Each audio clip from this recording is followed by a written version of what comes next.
ನಮಸ್ಕಾರಗಳು ಸ್ನೇಹಿತರೆ, ನಾನು ನಿಮ್ಮ ಮಲ್ಲು ಸರ್. SSC GDಯಲ್ಲಿ ಮೆಂಟಲ್ ಎಬಿಲಿಟಿ ಮತ್ತು ಮ್ಯಾಥ್ಸ್ಗೆ ಅತಿ ಹೆಚ್ಚು ಮಾರ್ಕ್ಸ್ ಪಡೆಯೋದ್ರಿಂದ ನಿಮ್ಮ ರ್ಯಾಂಕಿಂಗ್ ಲಿಸ್ಟಲ್ಲೂ ಕೂಡ ಅತಿ ಬೇಗನೆ ಬರುತ್ತೆ. ಹಾಗಾಗಿ ನಾವು ಚಾಪ್ಟರ್ ವೈಸ್ ಪ್ರತಿಯೊಂದನ್ನು ಕೂಡ ಬಿಡಿಸೋಣ. ಅದರ ಜೊತೆಗೆ ಹಳೆಯ ಪ್ರಶ್ನೆ ಪತ್ರಿಕೆಗಳನ್ನು ಕೂಡ ನಾವಿಲ್ಲಿ ಅನಲೈಸ್ ಮಾಡೋಣ. ಇಲ್ಲಿ ನೋಡಿ, 2025 ಶಿಫ್ಟ್ ಒಂದನೇ ಶಿಫ್ಟಲ್ಲಿ ಕೇಳೋಂಥ ಕ್ವಶನ್ಸ್ ಇದ್ದಾವೆ. ಅವೆಲ್ಲವನ್ನು ಕೂಡ ನಾವು ಇವತ್ತು ಬಿಡಿಸೋಣ. ನಿಮ್ಮ ಒಂದು ಸಹಕಾರ ಹೀಗೆ ಇರಲಿ. ಬಹು ದಿನಗಳ ನಂತರ ಮತ್ತೆ ಆನ್ಲೈನ್ ಕ್ಲಾಸ್ ಮಾಡ್ತಾ ಇದ್ದೀನಿ. ಈ ಬಾರಿ ಕಂಟಿನ್ಯೂಸ್ ಮಾಡ್ತೀನಿ. ಇಲ್ಲೇನಿದೆ ಕ್ವಶನ್, ಒಂದು ವೇಳೆ ನೀಡಲಾದ ಸಮೀಕರಣದಲ್ಲಿ ಡಿವೈಡೆಡ್ ಬೈ ಅನ್ನು ಇಂಟು ಅದಲು ಬದಲು ಮಾಡಿದರೆ ಹಾಗೂ ಪ್ಲಸ್ ಮತ್ತು ಮೈನಸ್ಗಳನ್ನು ಅದಲು ಬದಲು ಮಾಡಿದರೆ ಪ್ರಶ್ನಾರ್ಥಕ ಚಿಹ್ನೆ ಇರುವ ಜಾಗದಲ್ಲಿ ಯಾವ ಸಂಖ್ಯೆ ಬರುತ್ತದೆ? ಅಂದರೆ ಡಿವೈಡೆಡ್ ಬೈದಲ್ಲಿ ಇಂಟು ಮಾಡ್ಕೋಬೇಕು, ಇಂಟು ಇದ್ದಲ್ಲಿ ಡಿವೈಡೆಡ್ ಬೈ ಮಾಡ್ಕೋಬೇಕು, ಪ್ಲಸ್ ಇದ್ದಲ್ಲಿ ಮೈನಸ್ ಮಾಡ್ಕೊಳ್ಬೇಕು, ಮೈನಸ್ ಇದ್ದಲ್ಲಿ ಪ್ಲಸ್ ಅದು ಇದಕ್ಕೆ ಮಾಡ್ಕೋಬೇಕು. ಮಾಡಿಕೊಂಡಾಗ ಯಾವ ಆನ್ಸರ್ ಬರುತ್ತದೆ ಅಂತ ಕೇಳಿದಾರೆ ಅವರು. ಓಕೆ, ಇದಕ್ಕೆ ಸರಿಯಾದ ಉತ್ತರ ಏನಿದೆ? 53 ಇದೆ, 51 ಇದೆ, 50 ಇದೆ, 52 ಇದೆ. ವಿತಿನ್ ಸೆಕೆಂಡಲ್ಲಿ ನೀವು ಆನ್ಸರ್ ಮಾಡುವಂಥವ್ರು ಚಿಹ್ನೆಗಳನ್ನು ಚೇಂಜ್ ಮಾಡಿ ಅಂತ ಹೇಳಿದರು. ಏನಂತ ಹೇಳಿದ್ದಾರೆ? ಫಸ್ಟು 50 ಇದೆ, ಓಕೆ, ಮೈನಸ್ ಇದ್ದಿದ್ದು ಪ್ಲಸ್ ಅದಲು ಬದಲು ಮಾಡ್ಕೋಬೇಕು 9, ಡಿವೈಡೆಡ್ ಬೈ ಇದ್ದಿದ್ದು 8, ಆಮೇಲೆ ಪ್ಲಸ್ ಇದ್ದಿದ್ದು ಮೈನಸ್ 63, ಆಮೇಲೆ ಇಂಟು ಇದ್ದಿದ್ದು ಡಿವೈಡೆಡ್ ಬೈ 7. ಇದಕ್ಕೆ ಆನ್ಸರ್ ಏನಂತ ಕೇಳಿದ್ದಾರೆ. ಈಗ ನಾವು ಗಮನಿಸ್ರಿ, ಇದಕ್ಕೆ ನಾವು ಆನ್ಸರ್ ಮಾಡಬೇಕಾದ್ರೆ ಮೊದಲು ನಮಗೆ ಬೋಡಮಸ್ ರೂಲ್ ಅಂತ ಗೊತ್ತಿರಬೇಕು. ಬೋಡಮಸ್ ರೂಲ್ ಅಂದ್ರೆ ಏನು? ಬದ್ಮಾಸ್ ರೂಲ್ ಅಂತ ನಾವೆಲ್ಲ ಕರಿತೀವಿ. BODMAS ಅಂದ್ರೆ ಬಿ ಅಂದ್ರೆ ಬ್ರಾಕೆಟ್, ಅದು ಕೊಟ್ಟಿಲ್ಲ ಬಿಡಿ. ಓ ಅಂದ್ರೆ ಆಫ್, ಅದು ವಿಶೇಷ ಗಣಕ ಕಾಣುತ್ತೆ, ಇಲ್ಲಿ ಸಂಬಂಧಪಡಲ್ಲ ಬಿಡಿ. ಡಿ ಅಂದರೆ ಡಿವಿಷನ್, ಮಲ್ಟಿಪ್ಲಿಕೇಶನ್, ಎಡಿಷನ್, ಸಬ್ಸ್ಟ್ರಾಕ್ಷನ್. ಮೊದಲು ಡಿವಿಷನ್ ಮಾಡ್ಕೋಬೇಕು, ಭಾಗಾಕಾರ, ಗುಣಾಕಾರ, ಸಂಕಲನ, ವ್ಯವಕಲನ. ಇದರ ಪ್ರಕಾರವಾಗಿ ಇದನ್ನು ನಾವು ಚಿಹ್ನೆಗಳ ಚೇಂಜ್ ಮಾಡಿ ಇದನ್ನು ಬಿಡಿಸೋಣ. ಈಗ ಮೊದಲೇನು? ಡಿವೈಡೆಡ್ ಬೈ ಅಂದರೆ ಡಿವಿಷನ್. ಇದಕ್ಕೆ ನೋಡೋಣ.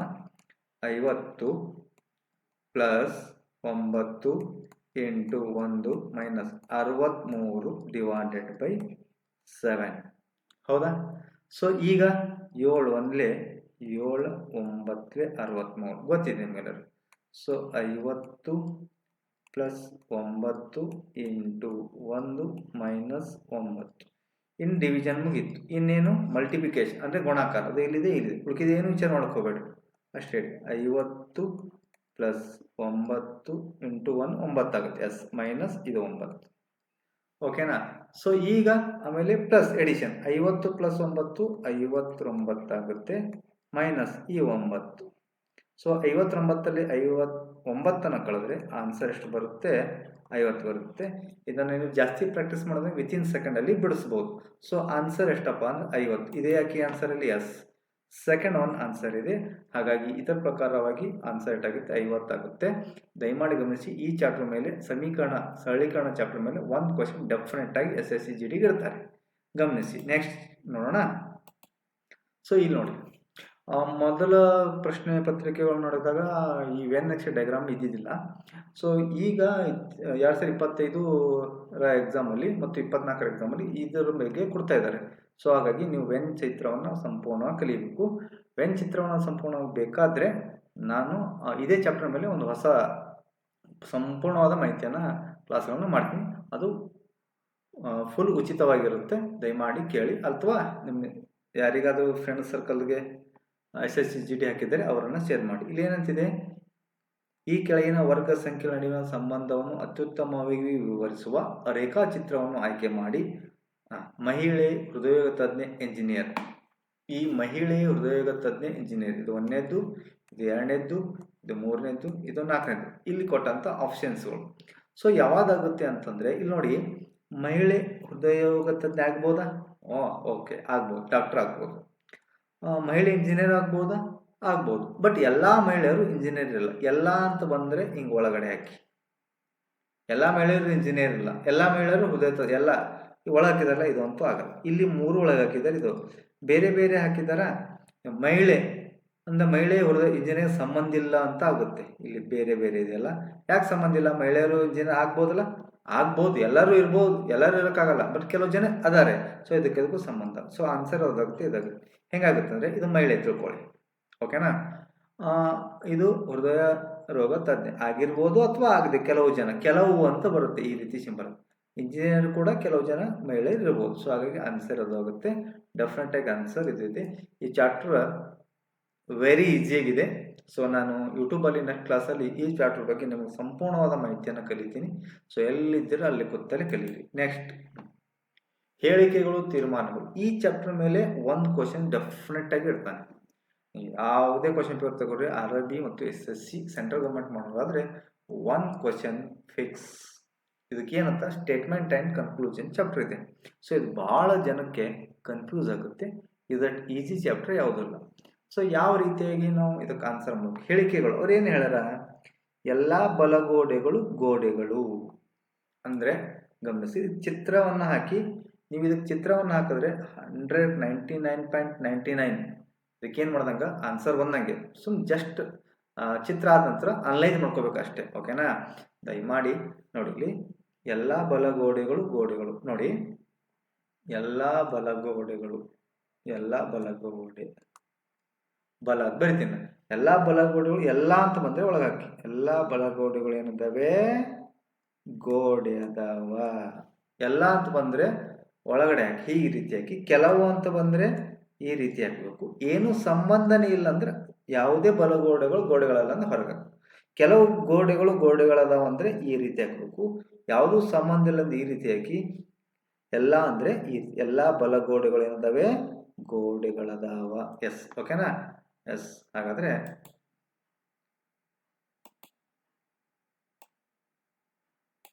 ಗಮನಿಸ್ರಿ. ನೆಕ್ಸ್ಟ್ ಎರಡನೇದೇನಿದೆ? ಎಲ್ಲ ಕಾಂಕ್ರೀಟುಗಳು ಗೋಡೆಗಳು. ಎಸ್, ಎಲ್ಲ ಕಾಂಕ್ರೀಟುಗಳು ಏನಾದ್ರು ಕೂಡ ಏನದಾವೆ? ಗೋಡೆ. S, very good. ನೆಕ್ಸ್ಟ್, ಎಲ್ಲ ಸೇತುವೆಗಳು ಗೋಡೆಗಳು. ಎಲ್ಲ ಸೇತುವೆಗಳೇನದಾವೆ? ಎಲ್ಲ ಸೇತುವೆಗಳು ಕೂಡ ಗೋಡೆಗಳದಾವ. ಎಸ್. ಸೊ ಈ ರೀತಿ 3 ಡಯಾಗ್ರಾಮ್ಗಳನ್ನ ಬರುತ್ತೆ. ಯಾಕೆ ಒಂದಕ್ಕೊಂದು ಸಂಬಂಧ ಇಲ್ಲ, ಡಯಾಗ್ರಾಮ್ಗಳು ಮಾಹಿತಿಯ ಪ್ರಕಾರವಾಗಿದೆ.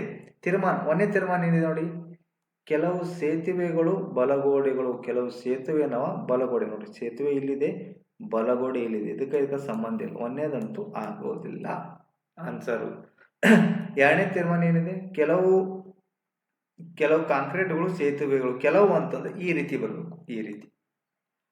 ಕಾಂಕ್ರೀಟ್ ಇಲ್ಲಿದೆ, ಸೇತುವೆ ಇಲ್ಲಿದೆ, ದೂರದಿರುತ್ತೆ. ಕೆಲವು ಕಾಂಕ್ರೀಟ್ಗಳು ಸೇತುವೆ, ಇದು ದೂರದಿದೆ, ಸಂಬಂಧನೇ ಇಲ್ಲ. ಸೊ ಎರಡನೇದು ಆಗಲ್ಲ.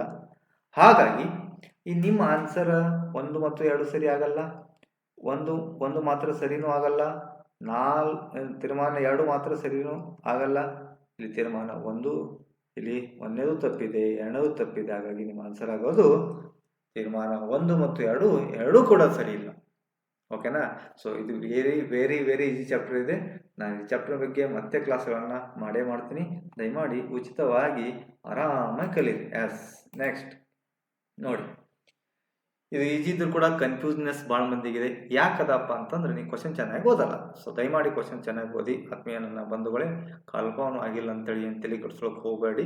ಕಾಲ್ಫಾರ್ಮ್ ಆಗೇ ಆಗ್ತಾವ. ತಾಳಿದವನು ಬಾಳಿಯನ್ನು. ಕಾಂಪಿಟೇಟಿವ್ ಎಕ್ಸಾಮ್ ಮೀನ್ಸ್ ನಮ್ಮ ತಾಳ್ಮೆ ಪರೀಕ್ಷೆ ಮಾಡುತ್ತದೆ. ಏನಿದೆ?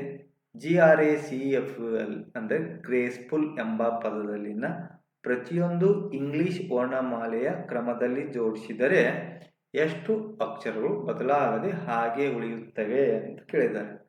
ಅಂದ್ರೆ ಇದರ ಅರ್ಥ ಏನಪ್ಪಾ ಅಂದ್ರೆ, ಇಲ್ಲಿ ನೋಡಿ, ಇದನ್ನ ಬರಿತೀನಿ ನಾನು. ಗ್ರೇಸ್ಫುಲ್,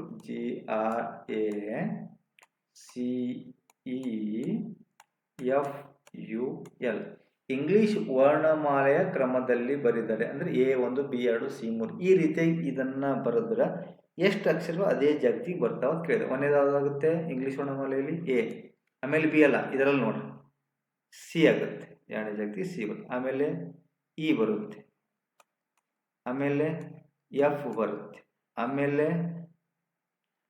G ಬರುತ್ತೆ, ಆಮೇಲೆ L ಬರುತ್ತೆ, ಆಮೇಲೆ R ಬರುತ್ತೆ, ಆಮೇಲೆ ಯು ಬರುತ್ತೆ. ಓಕೆ ನೋಡಿ, ಜಿ ಜಾಗತಿ ಜಿನ ಎ ಬಂತು, ಇದನ್ನು ಸೇಮ್ ಬರಲಿಲ್ಲ, ಇದನ್ನು ಸೇಮ್ ಬರಲಿಲ್ಲ, ಇದನ್ನು ಸೇಮ್ ಬರಲಿಲ್ಲ, ಇದನ್ನು ಸೇಮ್ ಬರಲಿಲ್ಲ, ಇಲ್ಲಿ ಸೇಮ್ ಬರಲಿಲ್ಲ, ಯು ಇದ್ದು ಇಲ್ಲಿ ಆರ್ ಬಂತು, ಇಲ್ಲಿ ಆರ್ ಎಲ್ ಇದ್ದಿದ್ದು ಯು ಬಂತು. ಗ್ರೇಸ್ಫುಲ್ ಎಂಬ ಅಕ್ಷರವನ್ನು ಇಂಗ್ಲಿಷ್ ವರ್ಣಮಾಲೆಯ ಪ್ರಕಾರ ಹೊಡೆದಾಗ ಯಾವ ಅಕ್ಷರವು ಸೇಮ್ ಬರೋದಿಲ್ಲ. ಸೊ ಹಾಗಾಗಿ ಇವರ ಆನ್ಸರ್ 2 ಬರ್ತಾವ, 3 ಬರ್ತಾವ, 1 ಬರ್ತಾವ ಅಂತ ಕೊಟ್ಟಿದ್ದಾರೆ. ಸೊ ಯಾವುದೂ ಬರಲ್ಲ. ಅರ್ಥ ಆಯ್ತಾ? ಎಸ್, ಇದರ ಮೇಲೆ ಕೂಡ ಸಾಕಷ್ಟು ಕ್ವಶನ್ಸ್ಗಳು ಇನ್ನೂ ಬಿಡಿಸೋಣ. ನೆಕ್ಸ್ಟ್ ಡೆಫಿನೆಟ್ ಆಗಿ ಇದರ ಮೇಲೆ ಕೂಡ ಒಂದು ಕ್ವಶನ್ಸ್ ಕೇಳ್ತಾರೆ ನನ್ನ ಆತ್ಮೀಯ, ನನ್ನ ಸ್ನೇಹಿತರೆ. ಈ ಸಲ ನಿಮ್ಮ ಮನೆ ದೇವರಿಗೆ ಬೇಡ್ಕೋರಿ, ದಯಮಾಡಿ ನಿಮ್ಮ ಕನಸು ನನಸು ಹಾಗೆ ಆಗ್ತದ. ಬಟ್ ನೀವೇನು ಬುಲೆಟ್ ಗಾಡಿ ತೊಗೊಂಡು ತಿರುಗಾಡಬೇಕಂತ ಮನಸ್ಸು ಮಾಡೀರಿ, ಚೀಟಿ ಹೊಡೀರಿ, ಬುಲೆಟ್ ಗಾಡಿ ತೊಗೊಂಡು ಜೋಡಿಲೆ ತಿರುಗಾಡ್ರಿ. ಸಿಂಗಲ್ ಲೈಫ್ ಬೋರ್ ಆಗ್ಯದ ನಿಮಗೂ, ಕೂತ್ ಸಾಕಿ ಅದ. ಇರಲಿ, ಅದಕ್ಕೆಲ್ಲ 2026ಕ್ಕೆ ಕೊನೆ ಹಾಡೋಣ. 26 ಲಾಸ್ಟ್. ಜಿ ಡಿ ಆಗಲೇಬೇಕು, 100 ಮಂದಿರೇ ಈ ಯೂಟ್ಯೂಬ್ ಚಾನಲಿಂದ ಆಗಲೇಬೇಕು ಎಂಬ ಕನಸಿನೊಂದಿಗೆ ಈ ಯೂಟ್ಯೂಬ್ ಚಾನಲ್ ಪ್ರಾರಂಭ ಮಾಡೀನಿ. ನಿಮ್ಮೆಲ್ಲರ ಸಹಕಾರವಿರಲಿ. ನಿಮ್ಗೇನೋ ಡೌಟ್ ಇದ್ದರೆ ಈ ನಂಬರ್ಗೆ ಕಾಲ್ ಮಾಡಿ, ದಯಮಾಡಿ ನಾನು ರೆಸ್ಪಾನ್ಸ್ ಮಾಡ್ತೀನಿ. ಇಲ್ಲಿ ನೋಡಿ, 208, 190, 163, 127, 82 ಅಂದರೆ ಇಲ್ಲಿ ಯಾವ್ದು ಬರ್ತದೆ ಅಂತ ಕೇಳಿದ್ದಾರೆ. ಒಂದು ನಿಖರವಾಗಿ ಗಮನಿಸ್ರಿ, ಇಲ್ಲೆಲ್ಲ ಕಡಿಮೆ ಹಾಕೋದು ಹೋಗಿದಾವ, ಹೌದಲ್ಲ? ಸೊ ಕಡಿಮೆ ಹಾಕೋದು ಹೋಗಿದಾವ ಅಂತಂದ್ರೆ 1 ಡಿವೈಡೆಡ್ ಆಗಿರ್ತದೆ 1 ಅಥವಾ ಮೈನಸ್ ಆಗಿರುತ್ತೆ, ಹೌದಾ? ಈಗ ನೋಡಿ 208 ಇದೆ, ಹೌದಲ್ಲ? 190 ಇದೆ, ಆಮೇಲೆ 163 ಇದೆ, ಆಮೇಲೆ 127 ಇದೆ. ಎಷ್ಟು ಬರುತ್ತೆ ಕಮೆಂಟ್ ಮಾಡಿ ನೋಡೋಣ. ಕಮೆಂಟ್ ಮಾಡಿ ಗೊತ್ತಾಗುತ್ತೆ. ಇಲ್ಲಿಂದ ಇಲ್ಲಿಗೆ ಡಿಫ್ರೆನ್ಸ್ ನೋಡ್ರಿ. ಡಿವೈಡೆಡ್ ಬೈ ಮಾಡೋದು ಭಾಳಷ್ಟು ಡಿಫ್ರೆನ್ಸ್ ಇದ್ರೆ ಡಿವೈಡೆಡ್ ಬೈ ಮಾಡಿ. ಸೊ ಭಾಳಷ್ಟು ಇಲ್ಲ, ಕಡಿಮೆ ಇದೆ ಅಲ್ಲ, ಹಾಗಾಗಿ ಮೈನಸ್ ಆಗ್ತಿರ್ಬೋದು ನೋಡಿ. ಇಲ್ಲಿಂದ ಇಲ್ಲಿಗೆ ಎಷ್ಟು ಡಿಫ್ರೆನ್ಸ್ ಇದೆ? -18. ಇಲ್ಲಿಂದ ಇಲ್ಲಿಗೆ -27. ಇಲ್ಲಿಂದ ಇಲ್ಲಿಗೆ ನೋಡಿ -36. ಇಲ್ಲಿಂದ ಇಲ್ಲಿಗೆ -45. ಸೊ ಇಲ್ಲಿಂದ ಇಲ್ಲಿಗೆ ಸೊ ಯಾವುದು? 18, 27, 36, 45 ಅಂದರೆ 9 ಮಗಿ ತೊಗೊಂಡಿದ್ದಾರೆ. 9 2 18, 9 3 9 4 9 5 9 ಎಸ್ -54 ಎಸ್. 208ರಲ್ಲಿ 18 ಕಳೆದ್ರೆ 190, 190 27 ಕಳೆದ್ರೆ 163, 163ರಲ್ಲಿ 36 ಕಳೆದ್ರೆ 127, 127 45 ಕಳೆದ್ರೆ 82, 82ರಲ್ಲಿ 54 ಕಳೆದ್ರೆ ಎಷ್ಟು ಬರ್ತದ? 28 ಬರ್ತದೆ. ಕೀ ಆನ್ಸರ್ ಅದೇ ನೋಡ್ರಿ. ಎಸ್, ವೆರಿ ಗುಡ್ ಇದೆ. ಸೊ ಇಷ್ಟು ನಾವು ವೇಗವಾಗಿ ಬಿಡಿಸ್ತಾ ಇದ್ರೆ ಆರಾಮಾಗಿ ಜಿ ಡಿ ಅಲ್ಲ, ಅದಕ್ಕಿಂತ ಹೆಚ್ಚು ಹುದ್ದೆಯನ್ನು ನಾವು ಪಡ್ಕೋಬೋದು. ಬಟ್ ನಮ್ಗೆ ಜಿ ಡಿ ಸಾಕು. ಮತ್ತು ಒಂದು ಹೇಳ್ತೀನಿ ಸ್ನೇಹಿತರೆ, ಅವ್ರ ನೌಕರಿ ಆಗಿಲ್ಲ, ಇವ್ರ ನೌಕರಿ ಆಗಿಲ್ಲ, ಅವ್ರ ಕೇಳ್ತಾರಲ್ಲ ಅವ್ರ ನೌಕರಿ, ಯಾರ್ದು ತೆರೆ ಕೊಡಿಸ್ಕೋಬೇಡ್ರಿ. ಬೇಕಾಗಿದ್ದು ಅವ್ರ ನೌಕರಿ ಇಲ್ಲ ನಿಮಗೆ, ನಿಮ್ಮ ನೌಕರಿ. ಯಾಕಂದ್ರೆ ಎಲ್ಲರ ಜೀನ್ಸು ಒಂದೇ ಇರಲ್ಲ, ಎಲ್ಲರ ಡಿ ಎನ್ ಎನ್ ಕೂಡ ಒಂದೇ ಇರಲ್ಲ. ನೆಕ್ಸ್ಟ್, ಈ ದಾಳದ ಮೇಲೆ ಕೂಡ ಒಂದು ಕ್ವಶನ್ಸ್ ಡೆಫಿನೆಟ್ ಆಗಿ ಕೇಳ್ತಾರೆ. ಇಲ್ಲಿ ಏನು ಕೇಳಿದ್ದಾರೆ? ಒಂದು ದಾಳದ ಮುಖಗಳ ಮೇಲೆ ERAOALOT ಅಕ್ಷರಗಳನ್ನು ಗುರುತು ಮಾಡಲಾಗಿದೆ. ಅದೇ ದಾಳದ 2 ಸ್ಥಾನಗಳನ್ನು ಕೆಳಗಿನ ಚಿತ್ರದಲ್ಲಿ ನೀಡಲಾಗಿದೆ. ಈ ಮುಖದ ಎದುರುಗಡೆ ಮುಖ ಯಾವುದಿದೆ? ಎಸ್, 2 ಕೊಟ್ಟಾಗ ಯಾವ ರೀತಿ ಮಾಡಬೇಕು, 1 ಕೊಟ್ಟಾಗ ಯಾವ ರೀತಿ. ಜಾಸ್ತಿ ಈ ಕಾಂಪಿಟೇಟಿವ್ ಎಕ್ಸಾಮ್ ಅಥವಾ SSCಯಲ್ಲಿ 2 ಅಥವಾ 3 ಕೊಡ್ತಾರೆ, ತಿಳಿಕೊಡಿಸಬೇಡಿ. ಈಗ 2 ಇದ್ದು ಹೇಳೀನಿ, ನೆಕ್ಸ್ಟ್ ಚಾಪ್ಟ್ರಲ್ಲಿ 3 ಇದ್ದಿದ್ದನ್ನು ಹೇಳ್ತೀನಿ. ದಿನ ಒಟ್ಟಿಗೆ ಹೇಳೋಕ್ಕಾಗಲ್ಲ ಎಲ್ಲನೂ. ಸೊ ಡೈಲಿ ಹೇಳ್ತಾ ಇದ್ದೀನಿ. ಸೊ ಡೈಲಿ ಕಂಟಿನ್ಯೂ ಕ್ಲಾಸ್ ಮಾಡಂದರೆ ಸ್ವಲ್ಪ ಕಮೆಂಟ್ ಮಾಡಿ. ಸೊ ಈ ಎದುರುಗಡೆ ಇರುವ ಮುಖದ ಎದುರುಗಡೆ ಯಾವ ಮುಖವಿದೆ ಅಂತ ಕೇಳಿದ್ದಾರೆ, ಹೌದನ್ನಲ್ಲ? ಎಸ್, ಇಲ್ಲಿ ಏನು ಕೊಟ್ಟಿದ್ದಾರೆ? 2 ದಾಳವನ್ನು ಕೊಟ್ಟಾಗ ಕಂಪಲ್ಸರಿ ಒಂದು ಯಾವುದೋ ಅವರು ಸೇಮ್ ಕೊಟ್ಟಿರ್ತಾರೆ ನೋಡಿ. ಇಲ್ಲಿ 6 ಕೊಟ್ಟಿದ್ದಾರಲ್ಲ, ಇಲ್ಲಿ 6 ಕೊಟ್ಟಿದ್ದಾರೆ. ಸೊ ಯಾವುದಾಗುತ್ತೆ ನೋಡೋಣ. ಸೊ ಇಲ್ಲಿ 6 ಕೊಟ್ಟಿದ್ದಾರಲ್ಲ, 6 ಇದು ಫಸ್ಟ್ ಅಕ್ಷರ ಇಡಬೇಕು, ಬಲಕ್ ಇದು ಸೆಕೆಂಡ್ ಅಕ್ಷರ, ಇದು ಥರ್ಡ್ ಅಕ್ಷರ. ಇದು ಫಸ್ಟ್, ಬಲಕ್ ಸೆಕೆಂಡ್, ಇದು ಥರ್ಡ್. ಅಂದರೆ ಹಿಂಗೆ ರಿಂಗ್ ಹಾಕಿರ್ತೀವಿ ಅವ್ರಿಗೆ, ರಿಂಗ್ ಸೈಡ್ ಕೊಟ್ಟಂಥ ಪದ ಮೊದಲು ತಿಳ್ಕೊಬೇಕು. ಆಮೇಲೆ right side second, third, first, second, third. So first ಯಾವುದಿದೆ? ಇಲ್ಲಿ ಆರ್ ಇದೆ. ಸೆಕೆಂಡ್ ಯಾವುದಿದೆ? ಎಲ್ ಇದೆ. ಥರ್ಡ್ ಯಾವುದಿದೆ? ಟಿ ಇದೆ. ಇಲ್ಲಿ ಫಸ್ಟ್ ಯಾವುದಿದೆ? ಆರ್ ಇದೆ. ಸೆಕೆಂಡ್ ಯಾವುದಿದೆ? ಇಲ್ಲಿ ಓ ಇದೆ.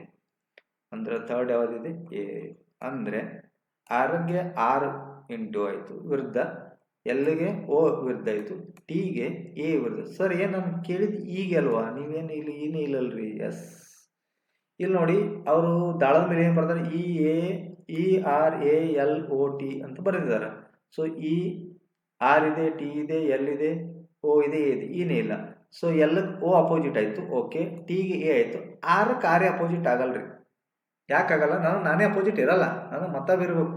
ಸೊ ಹಾಗಾದರೆ ಯಾವ ಪದ ಬಿಟ್ಟೋಗಿದ್ದಾರೆ ಇಲ್ಲಿ? ಈ ಪದ ಬಿಟ್ಟೋಗಿದ್ದಾರೆ. ಹಾಗಾದರೆ ಆರ್ಗೆ ಯಾವ್ದು ಅಪೋಸಿಟ್ ಆಗುತ್ತೆ?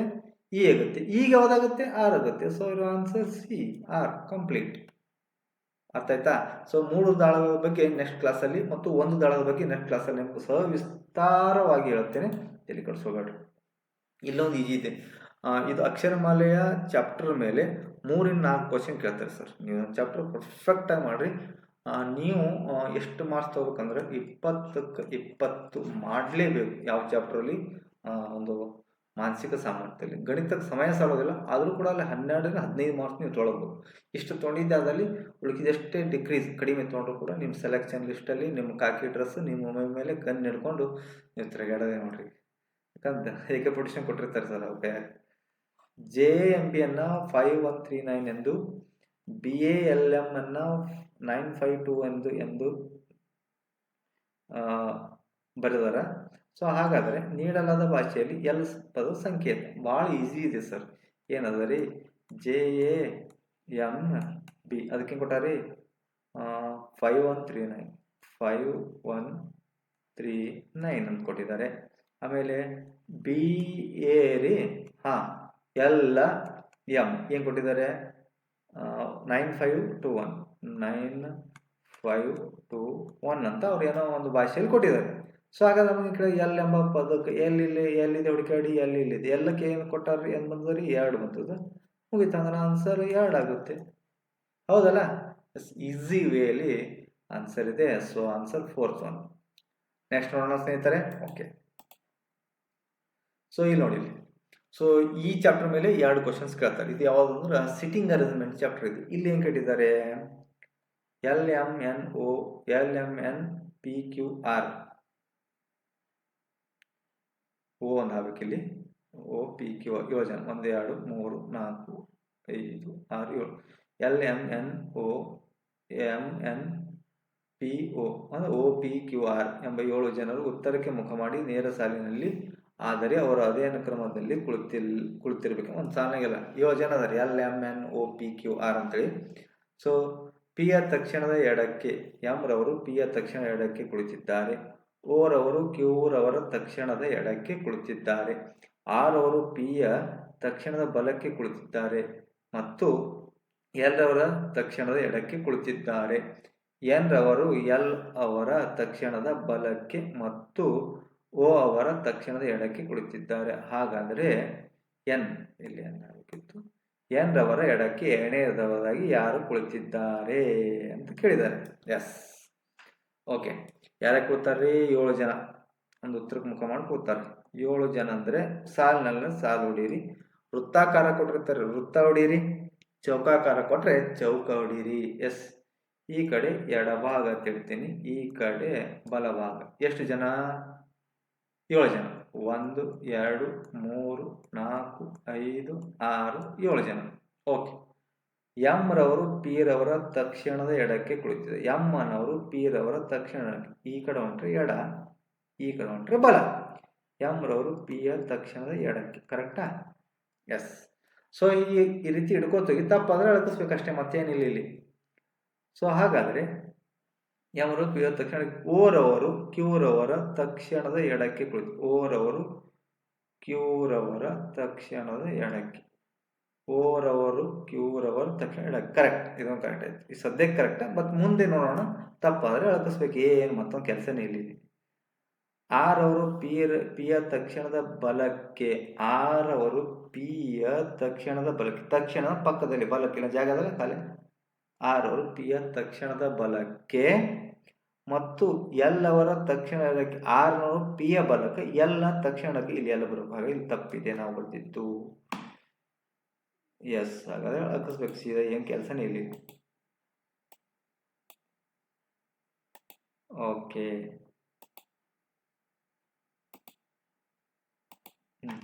ಆರ್ ಅವರು ಪಿಯ ಬಲಕ, ಎಲ್ಲದ ತಕ್ಷಣದ ಎಡಕದರ. ಇಲ್ಲಿ ಓ ಹಾಗೂ ಕ್ಯೂ ಅಂತ ಆಗುತ್ತೆ. ಇನ್ನು ನೆಕ್ಸ್ಟ್ ಏನಿದೆ ನೋಡೋಣ. ಎನ್ ರವರು ಎಲ್ಲವರ ತಕ್ಷಣದ ಬರಕ್ಕೆ. ಎನ್ ರವರು ಎಲ್ಲವರ ತಕ್ಷಣ, ಇಲ್ಲಿ ಬರಲ್ಲ, ಇದನ್ನು ಕೂಡ ಅಳ್ಕಿಸ್ರಿ. ಹಿಂಗೆ ಅಳ್ಕಿಸ್ಬೇಕು ಎಕ್ಸಾಮ್ದಾಗ, ಏನು ಕೆಲಸ ಇಲ್ಲ. ಎಸ್, ಗಮನಿಸ್ರಿ. ಎನ್ ರವರು ಎಲ್ಲವರ ತಕ್ಷಣದ ಬಲಕ್ಕೆ. ಎನ್ ರವರು ಎಲ್ಲವರ ತಕ್ಷಣದ ಬಲಕ್ಕೆ. ಎನ್ ರವರು ಎಲ್ಲವರ ತಕ್ಷಣದ ಬಲಕ್ಕೆ. ಎಲ್ಲವರ ತಕ್ಷಣ ಬಲಕ್ಕೆ. ಎನ್ ಇಲ್ಲಿ ಓ ಕ್ಯೂ ಅಂತ ಕೊಡಿ. ಎನ್ ಎಲ್ಲವರ ತಕ್ಷಣದ ಬಲಕ್ಕೆ ಮತ್ತು ಓರವರ ತಕ್ಷಣದ ಎಡಕ್ಕೆ. ಓರವರ ತಕ್ಷಣದ ಎಡಕ್ಕೆ ಕುಳಿತಿದ್ದಾರೆ. ಹಾಗಾದ್ರೆ ಎನ್ ರವರ ಎಡಕ್ಕೆ ಎರಡನೇದವರಿಗೆ ಯಾರು ಕುಳಿತಿದ್ದಾರೆ ನೋಡಿ. ಒಂದೇ ಮಾಹಿತಿ ಪ್ರಕಾರ ನೋಡಿ, ಎಂ ಅವರು ಪಿ ಯ ತಕ್ಷಣದ ಎಡಕ್ಕೆ ಕುಳಿತಿದ್ದಾರೆ. ಎಂ ರವರು ಪಿ ಯ ತಕ್ಷಣ ಎಡಕ್ಕೆ ಕುಳಿತಿದ್ದಾರೆ, ರೈಟ್. ಆಮೇಲೆ ಓರವರು ಕ್ಯೂರವರ ತಕ್ಷಣದ ಎಡಕ್ಕೆ ಕುಳಿತಿದ್ದಾರೆ. ಓರವರು ಕ್ಯೂರವರ ತಕ್ಷಣ ಎಡಕ್ಕೆ ಕುಳಿತಿದ್ದಾರೆ, ಎಸ್, ರೈಟ್. ಆಮೇಲೆ ಆರವರು ಪಿ ಯ ತಕ್ಷಣದ ಬಲಕ್ಕೆ. ಆರವರು ಪಿ ಯ ತಕ್ಷಣ ಬಲಕ್ಕೆ ಮತ್ತು ಎಲ್ ರವರ ಎಡಕ್ಕೆ, ಎಸ್, ಕರೆಕ್ಟ್ ಇದೆ. ಎನ್ ರವರು ಎಲ್ ರವರ ತಕ್ಷಣ ಬಲಕ್ಕೆ. ಎನ್ ರವರು ಎಲ್ ರವರ ತಕ್ಷಣದ ಬಲಕ್ಕೆ ಕುಳಿತಿದ್ದಾರೆ ಮತ್ತು ಓರವರ ಎಡಕ್ಕೆ ಕುಳಿತಿದ್ದಾರೆ, ಹೌದಾ? ಓರವರ ಎಡಕ್ಕೆ ಕುಳಿತಿದ್ದಾರೆ, yes, is answer is right. So ನಾವೆಲ್ಲ ಇದು ಕುಣಿಸಿದ್ದು ಕರೆಕ್ಟ್ ಇದ್ದಾರೆ. ಹಾಗಾದರೆ ಗಮನಿಸ್ರಿ, ಎನ್ ರವರ ಎಡಕ್ಕೆ ಎರಡನೇದವರಾಗಿ ಯಾರು ಕುಳಿತಿದ್ದಾರೆ? ಎನ್ ರವರ ಎಡಕ್ಕೆ ಎರಡನೇದವರಾಗಿ ಆರ್ ಕುಳಿತಿದ್ದಾರೆ, yes, your answer is R. Okay, next ನೋಡೋಣ. ಇಲ್ಲಿ ಭಾಳಂಟು ಈಸಿಯಾಗಿರೋಂಥ ಕ್ವಶನ್ ಇದೆ.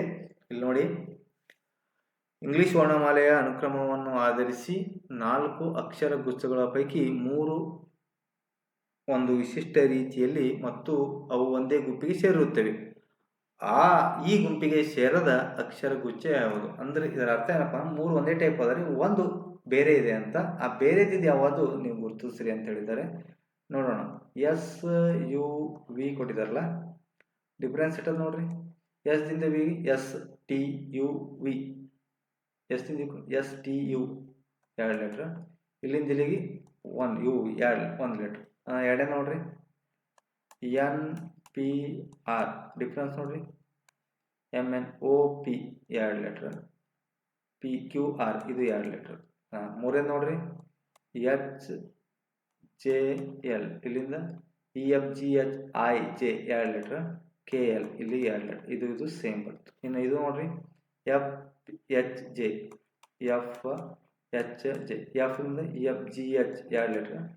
ಐ ಜೆ ಇಲ್ಲಿ 2 ಲೆಟ್ರ್. ನೋಡ್ರಿ, ಇದು ಸೇಮ್, ಇದು ಸೇಮ್, ಇದು ಸೇಮ್, ಬಟ್ ಇದು ಡಿಫ್ರೆಂಟ್. ಹಾಗಾಗಿ ಈ 4 ಪೈಕಿ 3 ಇವು ಸರಿ ಇದೆ, ತಪ್ಪಾಗಿರೋದು ಇದು. ಸೊ ಇವರ ಆನ್ಸರ್ ಎಸ್ ಯು ವಿ. ಓಕೆನಾ? ಎಸ್. ನೆಕ್ಸ್ಟ್ ಇಲ್ಲೊಂದು ಕ್ವಶನ್ಸ್ ಇದೆ. ಏನಿದೆ ನೋಡಿ, ಬಹಳಷ್ಟು ಈಸಿಯಾಗಿದೆ. ಒಂದು ವಿಶಿಷ್ಟ ಸಂಕೇತ ಭಾಷೆ ಹೇಳಿದ್ದಿಲ್ಲ ನಿಮಗೆ. ಈ ಚಾಪ್ಟರ್ ಮೇಲೆ 4-5 ಕ್ವಶನ್ಸ್ ಕೇಳ್ತಾರೆ. ಇದು ಒಂದು chapter perfect agri, out of out ನೀವು ತೊಗೋಬಹುದು. ಔಟ್ ಆಫ್ ಔಟ್ ನೀವು ಡೈಲಿ ಕ್ಲಾಸ್ನ ಕೇಳೋಕೆ ರೆಡಿ ಇದ್ರೆ ನಿಮ್ಗೆ 20-20 ಮಾಡೋ ಜವಾಬ್ದಾರಿ ನನ್ನದ್ರಿ. ಬರೀ ಏನು ಬಡ್ಡ ಮಾತು ಹೇಳೋದು ಬೇಡ, ನಗಿಸೋದು ಬೇಡ, ಏನಕ್ಕಿರಲಿ ಖುಷಿಯಾಗಿರ್ರಿ. ಇದರಿಂದ ನೀವು ಏನಾದರೂ ಜಾಬ್ ತೊಗೊಂಡ್ರೆ, ನಾನು ಯೂಟ್ಯೂಬ್ ಚಾನಲಿಂದ ಜಾಬ್ ತೊಗೊಂಡಿದ್ದೆ, ಅದಲ್ಲಿ ನಿಮಗೆ ನಾನು ಯೂಟ್ಯೂಬ್ ಚಾನಲ್ ಕರೆಸಿ ನಿಮ್ಗೆ ಸನ್ಮಾನವನ್ನು ಮಾಡ್ತೀನಿ. ದಯಮಾಡಿ ಬಡವ್ರ ಮಕ್ಕಳಿದ್ದೀರಿ, ಹಳ್ಳಿಯವರಿದ್ದೀರಿ, ದಯಮಾಡಿ ದೇಶ ಸೇವೆ ಮಾಡ್ಲಿಕ್ಕೆ ಹೋಗ್ರಿ ಅಂತಕ್ಕಂಥ ಮಾತು ಹೇಳ್ತೀನಿ.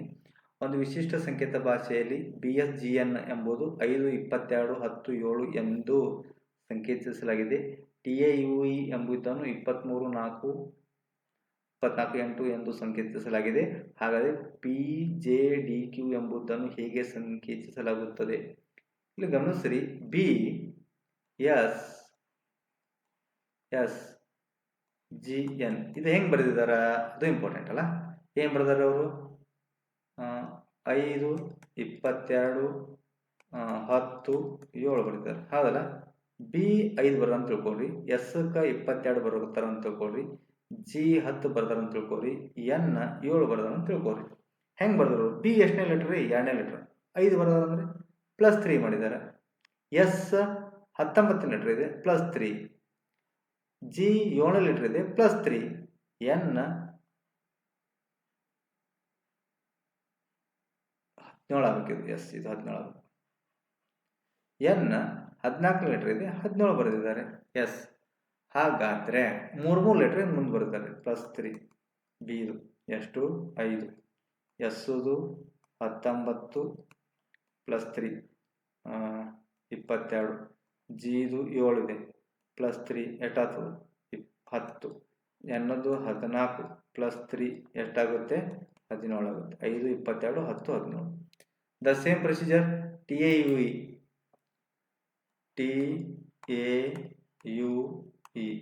ಟಿ ಎಷ್ಟನೇ ಲೀಟರ್ ಇದೆ 20 ಇದೆ 23 ಬರೆದಿರ್ತಾರೆ. ಎ 1 ಲೀಟರ್ ಇದೆ 4 ಬರೆದಿರ್ತಾರೆ. ಯು ಎಷ್ಟನೇ ಲೀಟರ್ ಇದೆ ಯು 21 ಲೀಟರ್ ಇದೆ 24 ಬರೆದಿರ್ತಾರೆ.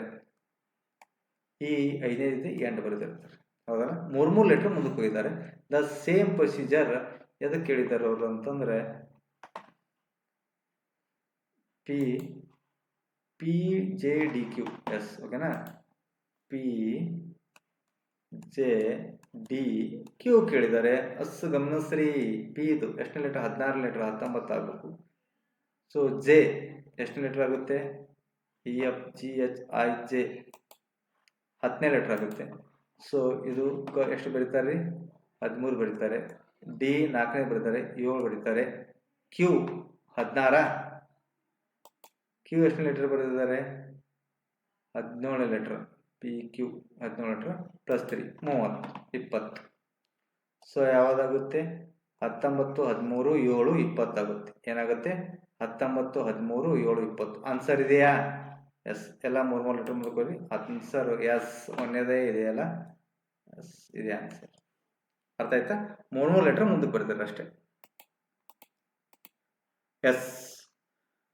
ಸೊ 2025 ಮೊದಲ ಒಂದು ಶಿಫ್ಟ್ನ 10 ಕ್ವೆಶನ್ಸ್ಗಳನ್ನ ಇವತ್ತಿನ ದಿವಸ ಮುಗಿಸಿದ್ದೀನಿ ಸರ್. ನಾಳೆ ಮತ್ತೆ 10 ಕ್ವೆಶನ್ಸ್ಗಳನ್ನು ಮುಗಿಸ್ತೇನೆ. ಎಲ್ಲವೂ ನಿಮಗಾಗಿ, ನಿಮ್ಮ ಸಲುವಾಗಿ. ಸೊ ಹೀಗೆ ಸಪೋರ್ಟ್ ಇರಲಿ. ಥ್ಯಾಂಕ್ ಯು, ಧನ್ಯವಾದಗಳು. ಶುಭ ದಿನ, ಶುಭರಾತ್ರಿ.